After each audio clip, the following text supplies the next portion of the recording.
Weather doesn't look great there, Chris, as the offense takes center stage today. Yeah, it's been a little drizzly, cloudy, not great weather here in New Orleans, but no issue for this game because, of course, it is inside the Superdome. That's where Texas and Georgia has been practicing the last couple of days. This was the last day they could practice in there, though, before the Saints take over. They're hosting the Panthers tomorrow for a noon kickoff. And speaking of the Saints, their quarterback, Drew Brees, texting Sam Ehlinger earlier in the week, wishing him good luck against Georgia. Of course, they're both Westlake alums.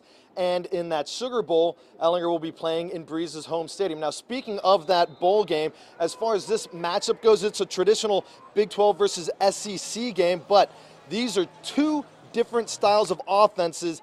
Generally, of course, the Big 12 known for its high-powered, spread-them-out offense, while the SEC is more of a physical downhill attack. But Texas bucking that trend a bit. No plays over 50 yards this year, and while they can light up the scoreboard when they need to, they'd much rather just win a lower-scoring, slug-it-out type of game where they just physically overpower the opponent, much like an SEC team would, something that Georgia's certainly taken notice of, and perhaps there's no better example of that physicality than Ehlinger himself. Being physical is going to help you win. Running backs and the receivers.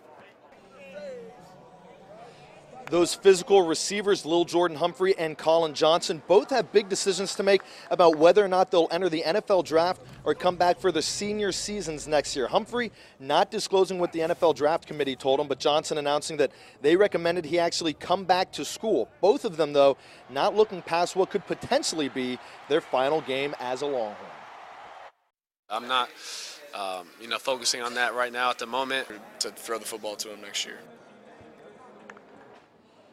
If those two receivers do come back, good chance Texas enters the season ranked in the top 10. This year, they've combined for over 2,000 yards and 16 catches. They'll certainly have their hands full against Georgia, one of the best defenses in the country. But, of course, as we mentioned earlier this week, Georgia will be playing without DeAndre Baker, the Thorpe Award-winning cornerback, and the Dogs also without their defensive coordinator, Mel Tucker, who left to take the head coaching job at Colorado. Live in New Orleans, Chris Tavares, KXAN News. All right, thank you, Chris.